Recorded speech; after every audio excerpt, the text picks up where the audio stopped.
Boa noite, agora são 6h35. Nós estamos começando mais um Redação BH News, véspera de feriadão, feriadão prolongado, além da Sexta-feira Santa, ainda tem o 21 de abril na segunda-feira. Se você vai viajar agora, está se preparando para viajar, está aí fazendo as malas, está nos assistindo, olha, atenda esse pedido porque é feito de coração.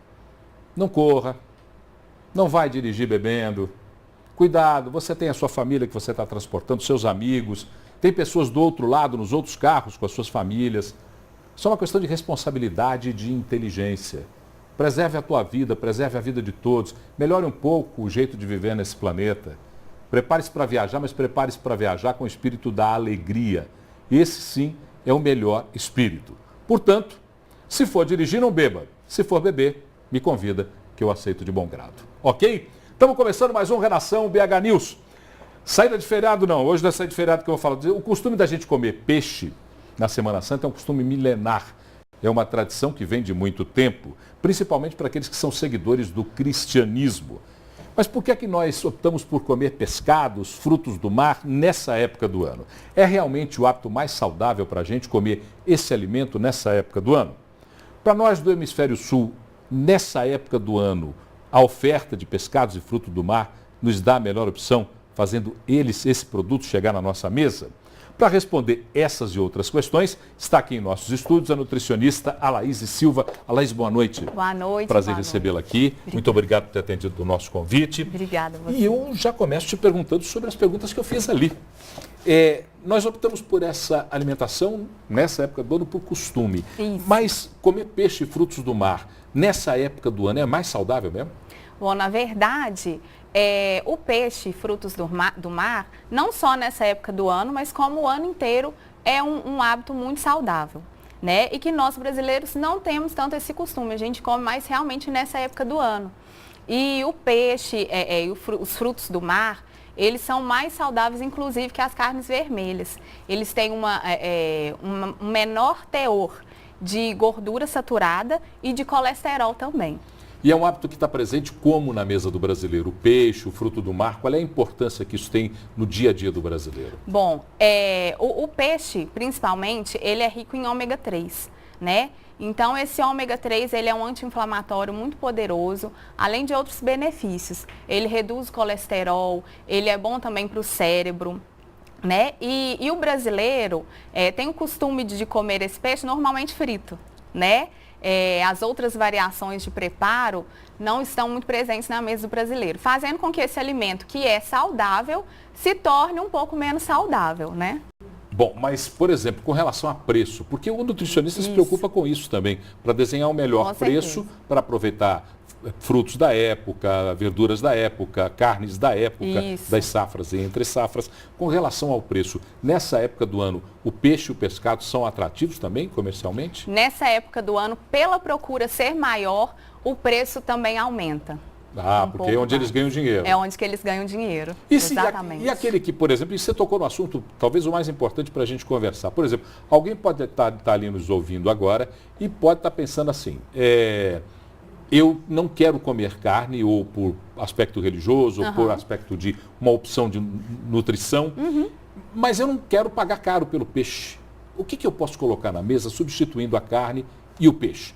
Bom, o substituto nutricional, né, em condição de proteínas, que nos dá o valor nutricional, tanto do peixe quanto da carne, é o ovo. E é uma opção mais barata também, tanto se for comparado com a carne e com o peixe. Então, para substituir o peixe e a carne, é somente o ovo mesmo. O ovo. Tem alguma outra coisa? Por exemplo, de vez em quando eu ouço as pessoas dizendo assim, use a soja, faça melhor uso da soja. Sim, existem também outras leguminosas, outros grãos que podem ser usados. O que a gente pode usar? Em questão de proteína, seria o ovo. A soja também. A soja tem um pouco menos, mas a gente consegue também utilizar a soja, que tem crescido. O brasileiro tem utilizado muito a soja também. Então, assim, várias preparações. Você consegue fazer carne de soja, né, hambúrguer de soja. Agora também temos, na questão de vitaminas, minerais, várias outras frutas também, verduras, principalmente as verduras verdes escuros, Também tem alto teor de ferro que a gente encontra na carne, no peixe, a gente pode substituir também. Você, como nutricionista, deve se deparar várias vezes com problemas até de cultura ou informação do brasileiro, particularmente o brasileiro, para variar o seu cardápio, que tem como base arroz, feijão, bife e batata frita. Isso. De vez em quando um tomatinho, uma saladinha de alface. Para despistar. Para despistar. Mas, quando você se depara com isso, o brasileiro tem conhecimento, por exemplo, de como obter receitas ou preparar alimentos a partir de produtos alternativos?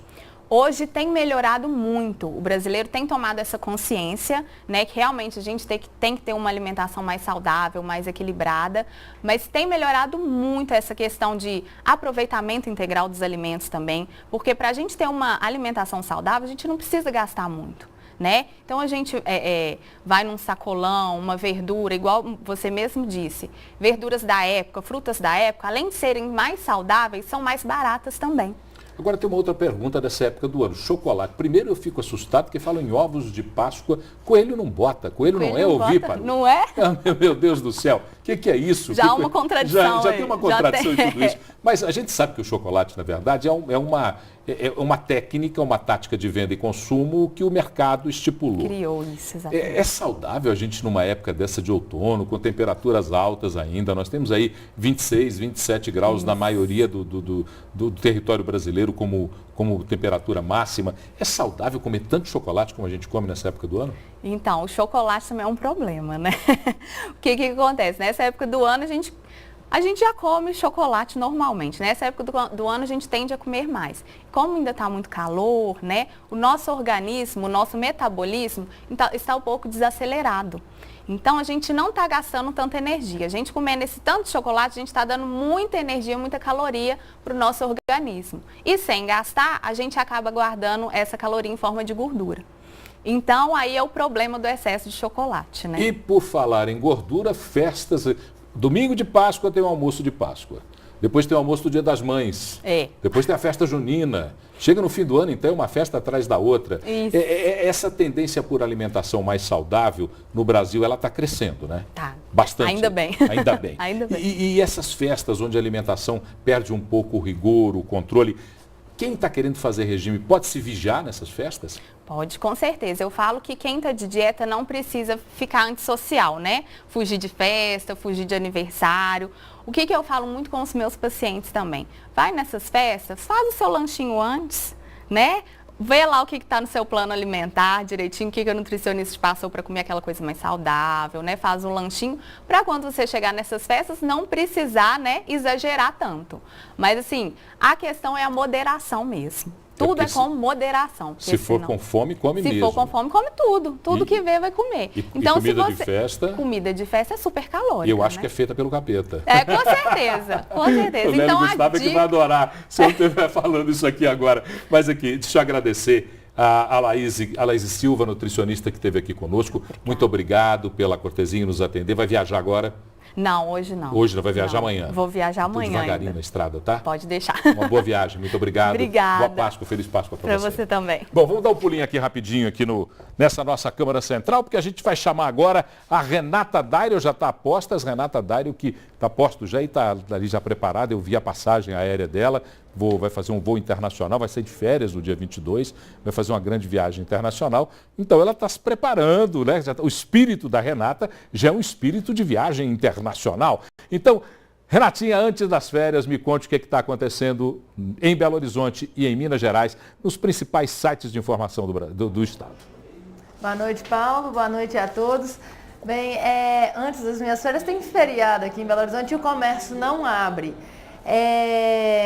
Vai abrir no sábado e no domingo normalmente, mas amanhã e na segunda-feira as lojas vão ficar fechadas. Na área da saúde, os serviços de urgência e emergência funcionam normalmente, mas os centros de saúde, as UPAs, ficam fechados, assim como os bancos e os correios. Os ônibus gerenciados pela BH Trans vão circular com horários de domingos e feriados na sexta, no domingo e na segunda. O metrô vai operar normalmente com intervalo de 13 minutos entre as viagens, de 5h15 da manhã até as 11 horas da noite. A coleta de lixo está suspensa somente amanhã. Anotou aí em casa? Para você não ter nenhuma surpresa se você vai ficar em Belo Horizonte. Esse é o horário do funcionamento do comércio e dos principais serviços. Renata, se você puder voltar ainda hoje, repetindo o horário, o local de embarque, aliás, da rodoviária de Belo Horizonte, que vai ser alterado, né? Vai ter um tanto de ônibus saindo do lado do São Gabriel. Então, só para repetir, para as pessoas ficarem informadas, daqui a pouquinho você volta com essa informação. Mais alguma coisa? Tem sim, Paulo. É aquele espaço Luiz Estrela, que era um prédio que estava ameaçado pela estrutura e a prefeitura não tomava nenhuma providência, foi invadido por alguns ativistas de Belo Horizonte. Eles fizeram uma vaquinha online e conseguiram R$45 mil, que eram necessários para quitar as obras de escoramento do casarão. Eles já até ultrapassaram R$4.845 dessa vaquinha online e esse dinheiro vai ser guardado para as próximas obras que são necessárias. Mas aí é uma vitória para os ativistas e as pessoas ligadas à cultura de Belo Horizonte que querem transformar esse casarão num espaço comunitário, é o espaço comum Luiz Estrela. Eles querem transformar ali numa casa de cultura. Na verdade, é bom que o povo se apodere da cidade. O senso de pertencimento de uma cidade, de um espaço público, ele só vem se o povo, se o cidadão se apoderar dele, se ele entender que aquilo lhe pertence. Às vezes se apoderar no sentido literal, como está acontecendo com o Casarão Luiz Estrela. E às vezes olhar para as praças, para as ruas, para os jardins, para os monumentos, com orgulho de quem também é dono daquilo e ajudar a preservar. Viver de maneira coletiva, viver de maneira inteligente e cidadã, requer alguns sacrifícios de observação e de determinação. E esses sacrifícios é que fazem a comunidade sair ganhando com aqueles aparelhos que temos ou aqueles que podemos ganhar para poder viver numa cidade com um pouco mais de alegria, porque viver numa cidade com asfalto, prédio, só asfalto e prédio é duro, não é não, Renata?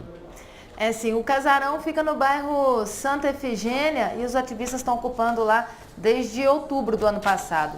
Agora eu vou falar da saída para o feriadão. Hoje juntou estradas ruins e chuva. Resultado, acidente. Segundo a Polícia Rodoviária Federal, a pior situação se encontra na BR-381, onde 3 acidentes foram registrados nesta tarde no trevo de Caeté. Na BR-040 o trânsito é intenso, mas não teve registro de acidente. Ok, Renata, daqui a pouquinho nós vamos falar aqui com o inspetor Aristide Júnior, que é o responsável pela comunicação da Polícia Rodoviária Federal. Muito obrigado, Renata. Você volta daqui a pouquinho para falar do Brasil e do mundo. E a gente vai para o intervalo. O inspetor Aristide Júnior vem logo depois do intervalo. Fica aí, aguarde, a gente volta.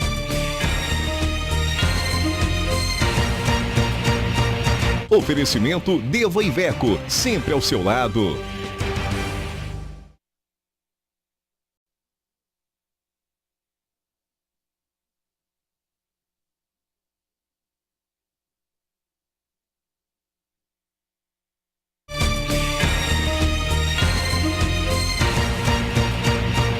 Oferecimento Deva Iveco, sempre ao seu lado. 10 minutos para as 7 da noite aqui no Redação BH News, pela BH News, canal 9 da NET, 29 do HF e pela internet bhnews.tv.br no mundo inteiro. E a gente recebe comunicados do mundo inteiro, e-mails do mundo inteiro nos assistindo, agradecendo a programação que sai de Belo Horizonte, gerada e contando a história da nossa cidade. Saída de feriado é sempre uma grande preocupação, principalmente para quem vai pegar as estradas. Minas Gerais tem a maior malha viária do país e, consequentemente, um número expressivo de acidentes e, infelizmente, muitos desses acidentes terminam com mortos. A Polícia Rodoviária Federal, todo ano, monta um esquema especial para o feriado da Semana Santa. E para sabermos o que pensa a Polícia Rodoviária Federal, o que ela fará para esse feriado, nós vamos conversar com o inspetor Aristide Júnior, o responsável de comunicação da Polícia Rodoviária Federal. Boa noite, inspetor Júnior, é um grande prazer falar com o senhor.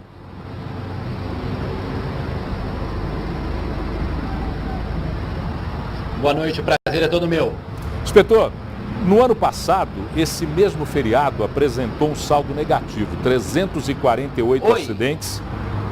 No ano passado, inspetor, esse mesmo feriado apresentou um saldo negativo, 348 acidentes, 215 feridos, 23 mortos. O que está sendo montado esse ano para a gente diminuir esses números que incomodam tanto a gente?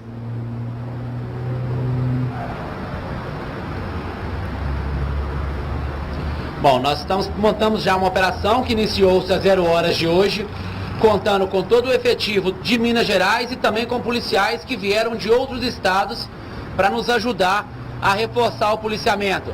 Então serão cerca de 900 policiais com 150 quilômetros, 20 radares, tudo isso para coibir abusos e para que possamos tentar melhorar os resultados se comparados ao ano de 2013. Temos que salientar que esse feriado vai ter um dia a mais, então, ou seja, é um feriado atípico. Na realidade são 2 feriados que se juntaram e isso vai contribuir para que mais pessoas viajem esse ano do que no feriado do ano passado. Esperamos aí um número de veículos praticamente próximo ao número registrado no Carnaval. Cerca de 850 mil veículos deverão transitar pelas rodovias de Minas durante esse feriado de Semana Santa e Tiradentes. Quais os pontos que têm maior incidência, inspetor, com acidentes nas rodovias federais que cortam Minas Gerais?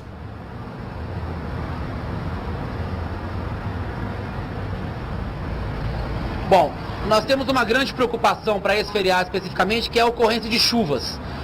Com a incidência de chuvas, o risco de acidente aumenta muito. Então o motorista tem que ter atenção em qualquer trecho da rodovia, seja numa rodovia duplicada, seja numa rodovia de pista simples. Então o alerta é que as pessoas tenham cuidado em todas as rodovias, porque praticamente todas estarão com um grande fluxo de veículos. E a partir do momento que eu tenho mais veículos transitando, a possibilidade de acontecer um acidente também aumenta, infelizmente. Quais as principais causas desses acidentes, inspetor? Todo ano a gente fica preocupado para alertar as pessoas na ultrapassagem, na hora de observar a faixa dupla, não trafegar pelo acostamento. Quais são as principais causas dos acidentes nas estradas, nas rodovias de Minas Gerais?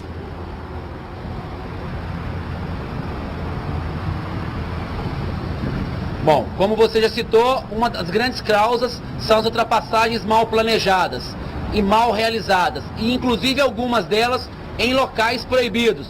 Então a ultrapassagem é um momento crítico, é uma manobra crítica que merece muita atenção por parte dos motoristas. O excesso de velocidade também tem uma parcela muito grande de culpa nos acidentes. Aliado a isso, a falta de atenção ou a ansiedade do motorista muitas vezes em chegar no seu destino, e a bebida alcoólica também tem uma parcela de contribuição, e o próprio cansaço também. Muitas pessoas trabalham hoje o dia inteiro, vão tentar pegar a rodovia à noite para viagens mais longas, vamos ter o problema do sono. Da mesma forma, pessoas que vão tentar sair no decorrer da madrugada de amanhã, acordando muito cedo, e podem ter problemas com o sono também. A dica é, não altere muito a sua rotina. Acorde um pouquinho mais tarde, em vez de sair às 2 da manhã, saia às 4, saia às 5. Descanse bem para que você possa estar bem concentrado e inteiro para fazer a viagem. Respeite os limites de velocidade, planeje bem as ultrapassagens e só as realize com muita segurança. E prudência, a palavra fundamental é prudência. Inspetor, a Polícia Rodoviária Federal está fiscalizando com intensidade o estado de conservação dos veículos. O que ela faz para observar se os veículos têm condição de estar nas rodovias?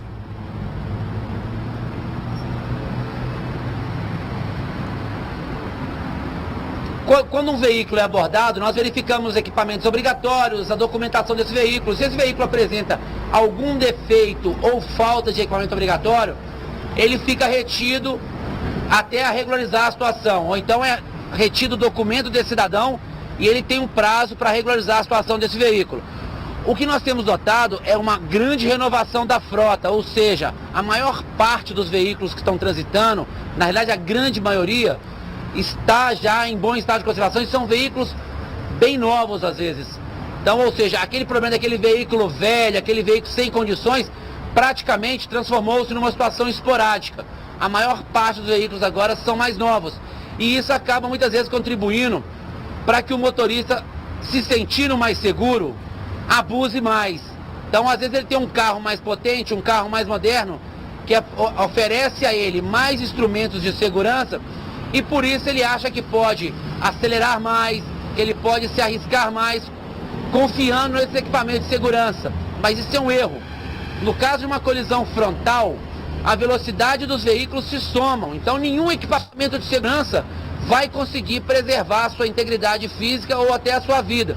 Por isso que é fundamental que os motoristas tenham bastante calma, planejem bem a sua viagem, não tentem estipular horários para chegar no seu destino, horários muitas vezes impossíveis de ser cumpridos.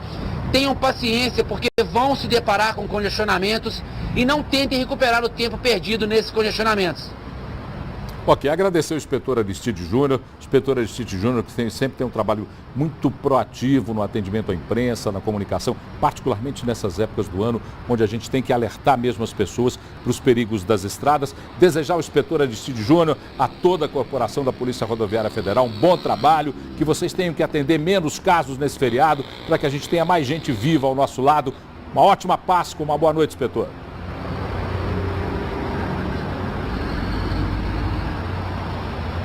Boa noite, muito obrigado pelo espaço.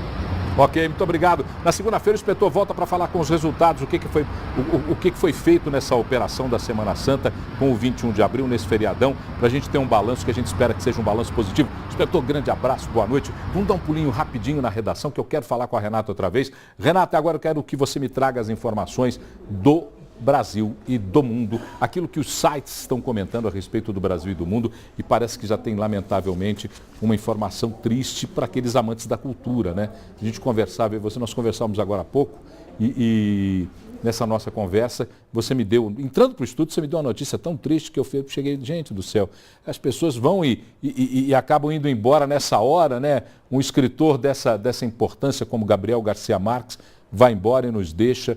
Felizmente nos deixa com uma vasta obra, uma obra de compreensão um pouco maior sobre a história do homem na Terra. Renata, é com você. Paulo, eu vou começar com uma notícia bem polêmica do UOL. O Conselho Nacional de Combate à Discriminação publicou hoje uma resolução que estabelece regras, normas específicas para a prisão de gays, lésbicas, bissexuais, travestis e transgêneros.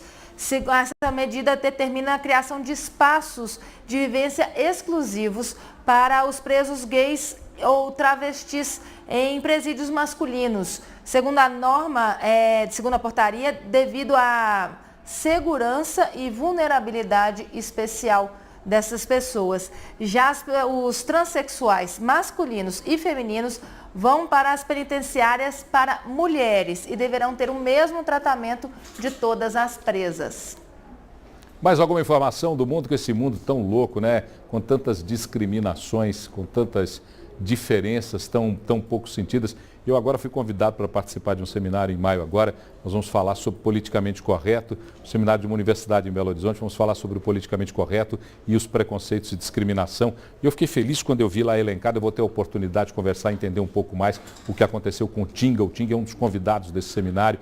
Tanta diferença no mundo, a gente precisando ser tão igual, tão melhor. Na hora que morre vai todo mundo para o mesmo lugar, acaba do mesmo jeito. Ninguém leva dinheiro para o caixão, ninguém leva carro importado para o caixão.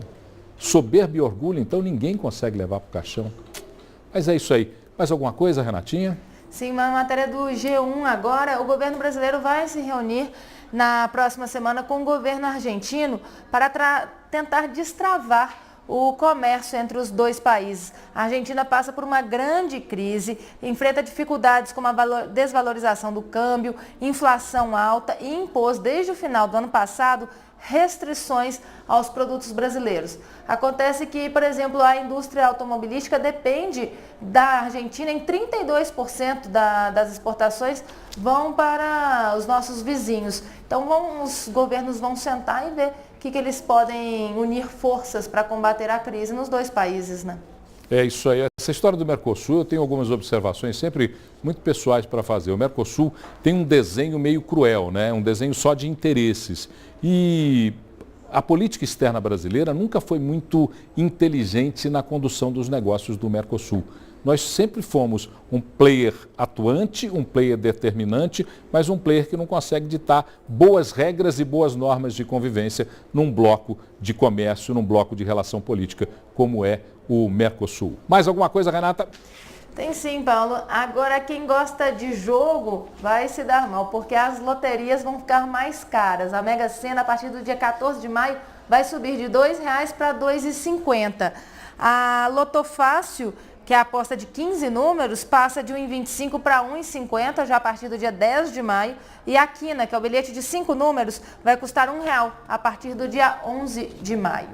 Legal, Renata, daqui a pouquinho você volta com o Tá na Mídia. No Tá na Mídia traz o destaque do Gabriel Garcia Marques para a gente poder conversar um pouquinho sobre essa perda tão grande para a história do homem, para a história do mundo, para a história das Américas. As Américas que sempre precisam de bons pensadores, de pensadores que tenham uma visão um pouco mais social da vida do homem nas Américas. Enfim, daqui a pouco a gente fala um pouco sobre a morte de Gabriel Garcia Marques. Nós vamos para o intervalo, a gente volta já já com mais um bloco do Redação BH News. Daqui a pouquinho nós vamos falar de política com Carlos Barroso e vamos falar também do Abraço à Serra da Moeda com o pessoal que faz um movimento incrível para a preservação dessa importante área de preservação ambiental da região metropolitana de Belo Horizonte, do entorno da nossa capital. A gente volta já já.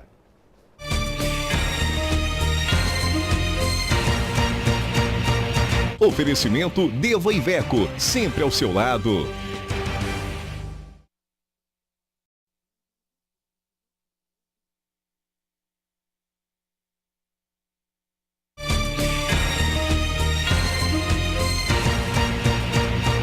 Oferecimento Deva Iveco, sempre ao seu lado. Agora são 7h07, você está no Redação BH News dessa quinta-feira, véspera de feriadão. O feriado começa amanhã, na sexta-feira, e esse ano tem a prolongação do feriado na segunda-feira. Nós já conversamos com o inspetor Aristide Júnior, ele já falou dos cuidados que tem que ter, já falou da cautela que você tem que ter como motorista na hora de ultrapassar, não circular pelo acostamento. E a gente fica repetindo isso para você, sabe por quê? Porque é uma reflexão muito grande que a gente faz sobre a educação no trânsito. O consultor de trânsito Osias Batista esteve aqui essa semana e conversou conosco. E nós vamos voltar na semana que vem para continuar aquela nossa conversa. Mas eu perguntei para ele diretamente, o que é que precisa ser feito para melhorar o trânsito? E a resposta dele foi rápida. A primeira coisa, a educação dos motoristas. Depois, avenidas mais largas, melhor transporte coletivo, mas a primeira coisa é a educação dos motoristas. Então, se você vai viajar agora, pense que além de estar transportando na tua família, os teus amigos, do outro lado tem gente também que está vindo com a família, está vindo com os amigos. Então, respeitando a vida, você respeita tudo que está de ser vivo na face da terra, quando você entende que o bom é respeitar a vida. Então, as árvores, os minerais, os pássaros, os animais, o seu ser, o seu semelhante, aí começa o princípio de respeitar a vida. Então, viaje, mas viaje bem, viaje tranquilo. A gente quer você de volta aqui para continuar conversando sempre conosco aqui no Redação BH News. Carlos Barroso, vamos falar de política agora. Eu começo falando sobre um bom tema. Mineiros, jovens mineiros, Mário Mol, 31 anos, é o responsável por capitanear esse projeto, criou um fantasy game aos mesmos moldes do futebol, né? Cartola Futebol Clube. Nos mesmos moldes do Cartola Futebol Clube, ele criou um fantasy game. E aí ele pretende, sabe o que com esse fantasy game? Fiscalizar a atuação dos políticos. Você vai poder apostar no que o político vai fazer, para ver se o político acerta, para ver se ele vem no teu desejo, né? Que isso é uma coisa incrível, né, Barroso? Talvez isso possa até diminuir o descrédito, né? A descrença que existe com o político no Brasil. Agora, isso aí pode ser até divertido e tudo, mas eu pessoalmente não acredito que vá resolver muito. O que resolve é político corrupto ir para a cadeia, como ocorreu com o mensalão, de uma maneira sistemática. Quem errar, como em qualquer setor da sociedade, quem enfiar a mão no bolso do cidadão, vai para a cadeia. Aí eu acho que vai melhorar. Bom, e no site é interessante, nós vamos até ver se a gente consegue trazer o Mol aqui para a gente conversar sobre interessante esse ele bater game, um papo, né? Como bater um papo, mas na página do Política Esporte Clube, o tema está lá, compare os deputados federais e escale os melhores para o seu time. Já é uma boa ideia a gente poder escalar aqueles que são melhores. Vamos falar um pouquinho... Já ajuda, né? Vamos falar um pouquinho sobre uma coisa que aconteceu em Minas e que agora também aconteceu na Bahia. Parece que na Bahia terminou agora. Terminou hoje. Uma greve da Polícia Militar que aumentou os índices de insegurança. Quando se trata de militar, a gente tem que falar rebelião, né? Sim. Não é greve. Sim. Todo mundo coloca greve. Eu acho, para mim, no meu entender, rebelião. Sim. É militar. E o que aconteceu na Bahia, que durante um tempo ficaram lá os militares rebelados contra a ordem da corporação, agora já voltaram ao trabalho. Fizeram o acordo, né? Devem estar voltando agora, né? 2 dias, 44 mortos na Bahia. Entre esses mortos, 2 policiais. Virou uma terra de ninguém por causa dessa greve. É uma situação absurda, né? O militar entrar em rebelião, entrar em processo de greve. Nós temos um vídeo, coloca o vídeo aí, João. Esse vídeo que vocês vão ver agora está em preto e branco PB, porque na época era PB que a televisão filmava. O vídeo da rebelião em Minas Gerais, da né? rebelião em Minas Gerais, na época o governador Eduardo Azevedo. 1997, meados de 1997. Que termina com mortes. Morte. O cabo Valério dos Santos, de 36 anos, levou um tiro na cabeça. Não se sabe, eu creio, até hoje, de quem partiu esse tiro. Há uma controvérsia sobre isso. Há muita controvérsia sobre isso. E esse tiro na cabeça do cabo Valério, na verdade, foi um tiro no governo Eduardo Azevedo. Um governo desastrado. Por que começou essa rebelião? Porque Eduardo Azevedo deu um aumento de 11% para os oficiais, que já ganhavam R$6.000. E não deu para os praças, que ganhavam R$400. Foi o estupim, foi essa decisão melindrosa, essa decisão desastrada que levou a essa rebelião. E Minas exportou um know-how ruim para o país. Depois do golpe militar de 64, foi a primeira rebelião militar aqui em Minas Gerais. Bom, para a gente falar um pouquinho sobre uma pesquisa do Ibope que saiu hoje e que fala da intenção de votos para presidente da República. Saiu hoje, foi divulgado agora à tarde. Agora é pouquinho. Agora há pouquinho saiu e a gente já tem os resultados aí, a gente pode colocar e o Barroso vai falando em cima das lâminas que apontam o resultado dessa pesquisa do Ibope. Vou colocar aqui mais pertinho. Colocar aqui para a gente poder ver. Tá. Olha, essa é a primeira lâmina. Dilma está com 37, em queda, apesar que está dentro de uma margem de erro de 3%. Ela era 40% no Ibope há um mês. 37, Aécio 14, Eduardo Campos, que não sobe de jeito nenhum, 6%. Dilma ganha no primeiro turno nesse cenário. Esse cenário que vocês estão vendo aí na tela é um cenário que coloca Dilma, Aécio e Eduardo Campos. A próxima lâmina, para a gente poder entender melhor. Com a Marina, né? A próxima lâmina é com Marina Silva na disputa. Não resolve a situação. Interessante que essa pesquisa diverge da pesquisa do Instituto Datafolha, que foi divulgada aí cerca de 15 dias. No Datafolha, a Marina vai para 27% e chega perto da Dilma e dá segundo turno. Aí não dá segundo turno. A Marina, estranhamente, está com menos que o Aécio. Será que foi porque ela fez aquela solenidade? Acho que não deu tempo nem de repercutir nessa intensidade ainda. Aí pesquisa a gente não entende muito bem, né? E se você somar, e para você entender, você que está em casa, 14% mais 10% são 24%. Mesmo que você coloque indecisos no balaio, a presidente Dilma, nesse cenário, no cenário anterior, é eleita em primeiro turno. Agora, a presidente Dilma, essa notícia que ela caiu um pouco, é ruim, mas é boa porque ela ganha no primeiro turno, mas ela teve uma notícia muito boa hoje, né? O desemprego caiu a 5%, menor percentual desde 2003, quando isso começou a ser ferido. Estranho, né? Até que enfim... A economia não está decolando, está estagnada, mas o desemprego abaixou. Até que enfim, né? Que a presidente agora ganha uma, porque estava aí num placar apertado para ela. Só notícia ruim para ela. Deixa eu só te interromper. Bota a menina sentada ali, porque eu quero conversar com ela já já. Põe ela sentadinha ali, porque eu quero conversar com ela. Senão eu não consigo conversar com ela. Vai falar com a gente sobre o abraço da Serra da Moeda. E muito bem, Carlos Barroso sai e entra uma moça. Claro, o Carlos Barroso está saindo, porque participou com a gente. Ô, Barroso, já que você está aqui, vamos ver as imagens lá da saída para São Paulo, ali na trincheira de Contagem. Nossa. Na trincheira da Cardeal Eugênio Pacelli. Esse é o sentido São Paulo, o sentido Betim.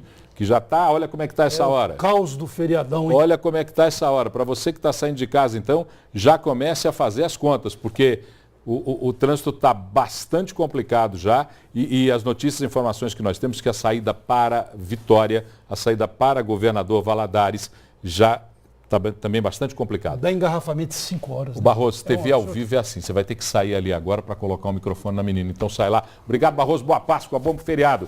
A gente vai conversando também com você agora, vai conversando aqui um pouquinho com você, porque está só colocando o microfone na Ana Amélia para conversar com a gente, contando que desde 2008 o movimento em defesa da Serra da Moeda está atuando para alertar e também com ações que visam preservar o meio ambiente, particularmente esse ambiente próximo a nós aqui, que é a Serra da Moeda, próximo à região metropolitana de Belo Horizonte. Alguns trechos, inclusive, incluídos na região metropolitana de Belo Horizonte, que são áreas de preservação ambiental que estão sendo degradadas e agredidas.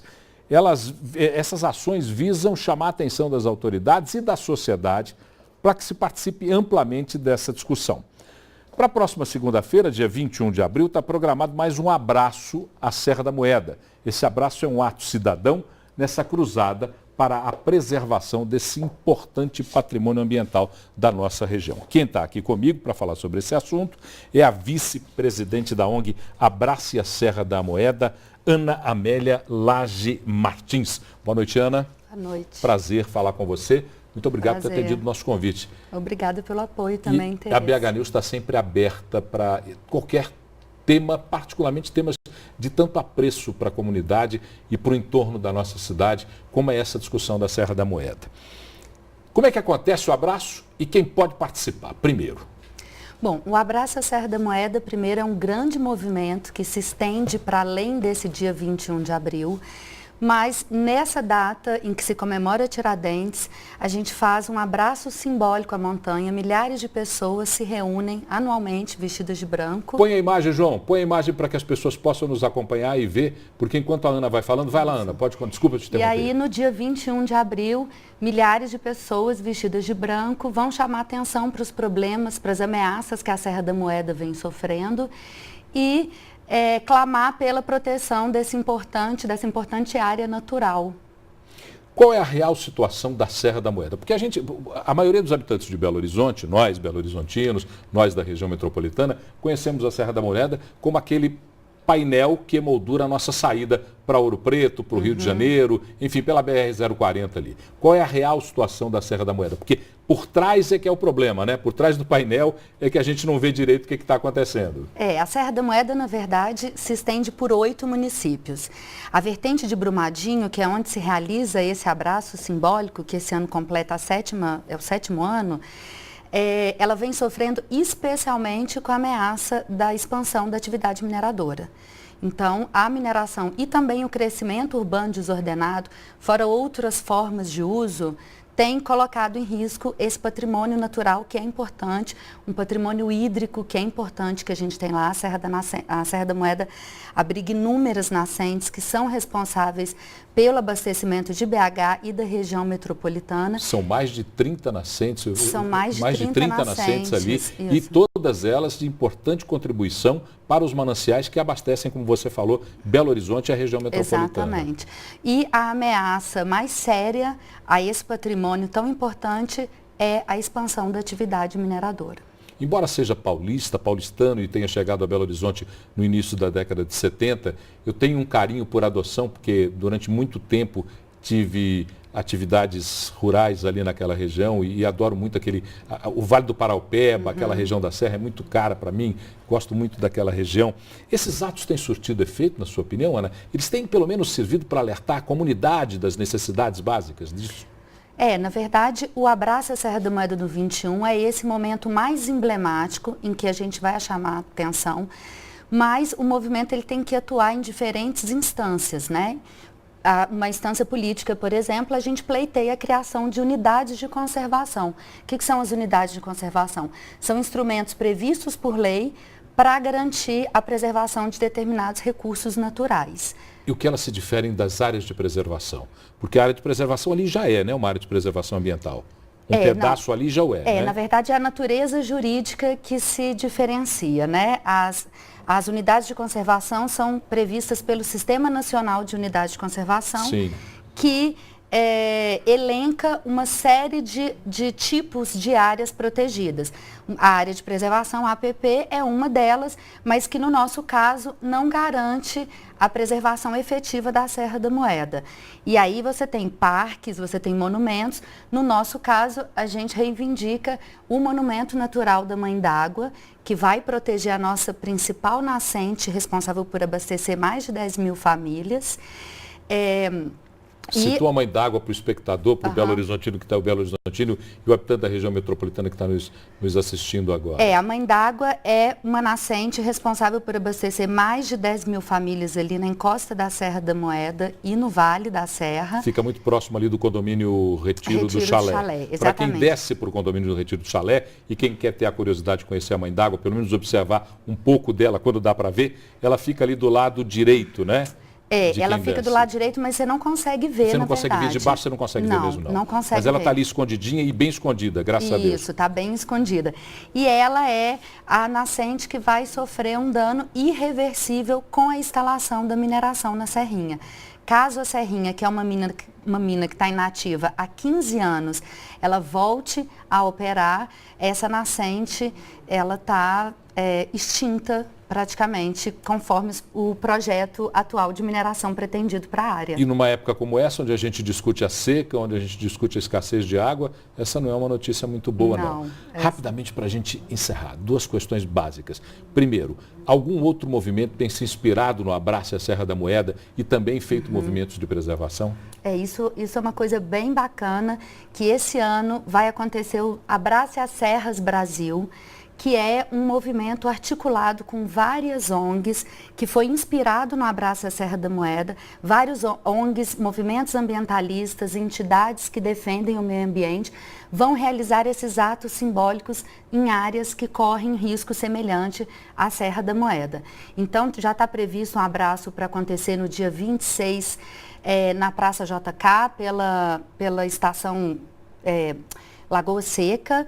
A Estação Ecológica do Mutuca também tem a previsão de acontecer um abraço. A Serra da Calçada ganha um abraço simbólico no dia 27. Quem tiver interesse em saber esse calendário dos abraços simbólicos, que agora começa com o Abraço à Serra da Moeda, inaugura essa série de abraços e vão até setembro, entra no site Abrace as Serras Brasil. .blogspot, é um blog, na verdade, ou no Facebook, Abrace Brasil, lá tem as informações. Como vai acontecer na segunda-feira? Amanhã nós não temos o Redação. E na segunda-feira a gente já vai estar no ar depois de acontecer. Eu queria que você olhasse bem ali para todos os nossos telespectadores e fizesse esse convite para sensibilizar, naquela ali, para sensibilizar as pessoas para participarem desse movimento. Bom, está todo mundo convidado a ampliar essa corrente que está se ampliando para além da Serra da Moeda, se ampliando para o Estado. Todo mundo que tem interesse em defender as serras e as águas de Minas deve ir no dia 21 de abril, a partir de 10 horas, na rampa de voo livre, conhecido como Topo do Mundo, que está ali depois da Lagoa dos Ingleses, e venha ampliar essa corrente, esse cordão que é pela vida. Muito obrigado, Ana Amélia Lage a Martins, vice-presidente da ONG Abrace a Serra da Moeda. Sucesso no objetivo lá. Preserva aquela serra para a gente. A gente gosta muito dali. Estamos sofrendo para preservar.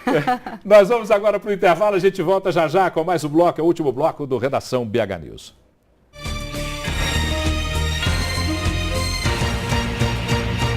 Oferecimento Deva Iveco, sempre ao seu lado.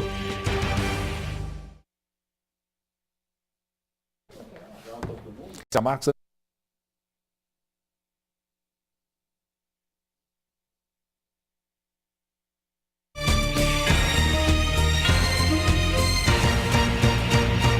Oferecimento Deva Iveco, sempre ao seu lado.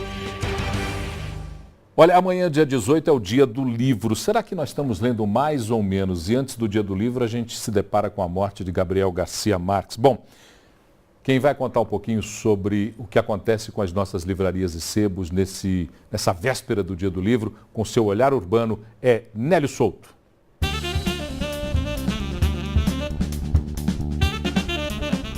Olá, Paulo. Olá, pessoal. Tudo bem? Bom, o Olhar Urbano de hoje gostaria de recomendar, na verdade fazer uma recomendação de leitura.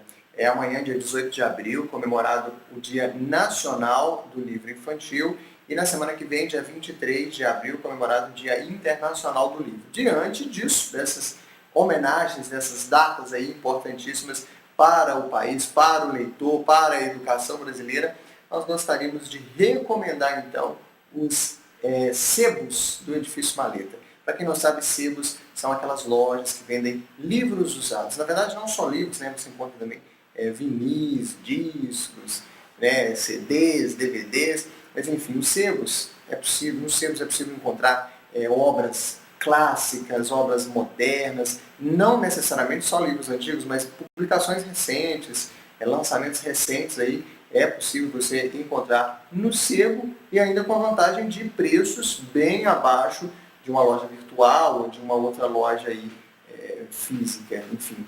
Então vale a pena conhecer. Para quem não conhece, em São Paulo os sebos são verdadeira febre, né, entre os paulistanos. E aqui em Belo Horizonte também o número de sebos tem crescido nos últimos tempos. Uma recomendação, indicação fica aí para você conhecer os sebos do Edifício Maleta. Títulos maravilhosos, preços maravilhosos. Tem livro de R$5, de R$10, de R$15. Inclusive, Paulo, tem livro até de R$1.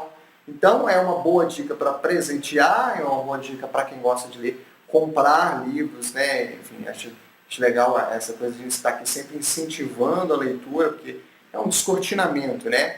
E, além do mais, é legal também, eu acho, os pais levarem os filhos, né, as crianças, porque hoje em dia, nesse universo digital, a gente não tem muito essa coisa do contato físico, de estar ali naquela prateleira no meio de um monte de livros, garimpando ali uma obra, um título, enfim. Então, dia 18, amanhã, Dia Nacional do Livro Infantil, em homenagem ao nosso queridíssimo Monteiro Lobato.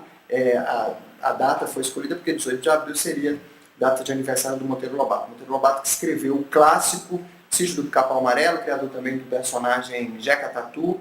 E o dia 23 de abril, que é o Dia Internacional do Livro, também dia do direito autoral.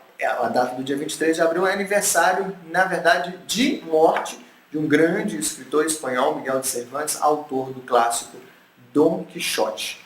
Então é isso. Esse foi o nosso assunto do horário urbano. Recomendamos, então, os sebos do Edifício Maleta. Você já conhece, Paulo? Lá os sebos do Edifício Maleta, você vai encontrar clássicos, livros maravilhosos, hein? Um grande abraço, esse foi o nosso assunto de hoje. A gente se fala na segunda-feira. Um abraço. Não só os sebos do Edifício Maletos, da Rua da Bahia, o da Rua São Paulo, os da Savassi. Sebo, onde eu vou, eu procuro um lugar para poder ler um pouco mais. Bruno Garcês, você sabe que agora o futebol está rápido aqui. Nós temos que correr também, porque né, é o tempo. Ontem eu falei que ia ser um jogo fácil, não queria secar, não. Eu achei que ia ser um jogo fácil. Quando você vê o primeiro tempo do Cruzeiro, era um jogo fácil. Aí. Eu já tinha avisado que o jogo era complicado com o Cerro Porteño e foi. Né, o jogo complicado. No finalzinho o Cruzeiro fez um gol com o Samúdio, Paraguai Samúdio, mas o Cruzeiro encontrou muita dificuldade na parte ofensiva ali de furar a barreira do Cerro Porteño, e o time mostrou um time bem organizado em cima do Cerro Porteño. O jogo vai ser muito difícil lá no Paraguai. Esse foi o gol do Cerro? O gol dos irmãos, né? O Ángel Romero, o chute do Corujo. E o gol do Samúdio agora. E o gol do Samúdio no finalzinho. Isso dá um alento para o torcedor cruzeirense, porque eu acho que tem condições de ganhar sim no Paraguai. Foram 2 gols do Paraguai, então. O Samúdio e o Romero. Brunão, obrigado. Só falando do Brasileirão, final de semana, Brasileirão, domingo, os 2 jogos, às 4 horas da tarde, Bahia e Cruzeiro, Atlético e Corinthians, o Corinthians lá, Atlético jogando lá em Uberlândia, e na Série B o América jogando com o Vasco no sábado às 4h20. Perfeito. Portuguesa, só Deus sabe. O que vai acontecer com a Lusa... Essa novela vai continuar. Só Deus sabe o que vai acontecer com a Lusa. Tchau, Brunão. Tchau. Até Feliz segunda-feira. Páscoa para você. Pra você também. Grande abraço. Renatinha, fala rapidinho sobre a morte de Gabriel Garcia Marques. Pois é, Paulo, morreu hoje aos 87 anos, o escritor colombiano Gabriel Garcia Marques. Ele sofria de um câncer em fase de metástase que já tinha atingido os pulmões e o fígado dele. E ele, que tem Alzheimer, optou por não seguir o tratamento de câncer pela idade avançada e outros problemas de saúde. Ele ganhou o Nobel de Literatura em 1982. Sua obra-prima mais conhecida é Os 100 Anos de Solidão, mas ele também escreveu outros grandes sucessos do mundo literário, como Ninguém Escreve ao Coronel, Crônica de uma Morte Anunciada e O Amor nos Tempos do Cólera. Com certeza aí uma grande perda para a literatura, apesar dele já ter parado de escrever em 2008 após uma grave doença. Renata, feliz Páscoa para você. Grande abraço. A gente volta. Feliz férias, né? Que você sai de férias. Páscoa boa, férias boas. Te esperamos de volta aqui.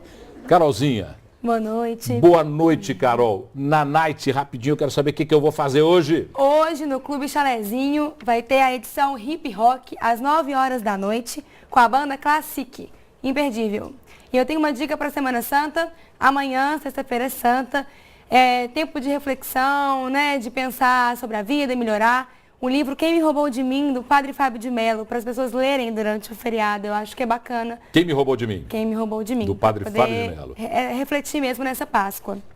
Sábado também, de 19, tem a Santa Leitura, lá na Praça Duque de Caxias, de 9 às 1 da tarde, uma biblioteca a céu aberto. Que super bom. legal e diferente. Praça E Duque de Caxias, em Santa Teresa. Isso, e domingo também, para quem for ficar aí em Belo Horizonte, tem jazz lá no Café com Letras, com o músico Márcio Bahia. Perfeito. Às Café com 7 Letras horas ali da na Marília noite. de Seu, Isso. 7 horas da noite do domingo, Isso. para terminar bem o feriadão de Páscoa. Exatamente, para quem for ficar aqui em Belo Horizonte. Então tá bom. Carolzinha, Boa ótima noite, Páscoa para você, pra uma você super também, Páscoa, uma pra boa todo mundo noite. em casa. Muito obrigado pela sua companhia. Muito obrigado mesmo. Hoje nós estamos fazendo um mês que estamos no ar. Agradecer muito a sua companhia e a todos que acreditam nesse nosso projeto. Um projeto de determinação para levar um jornalismo de qualidade, com visão analítica, leve, direto e informativo. Feliz Páscoa! Segunda-feira nós estamos de volta. Tchau!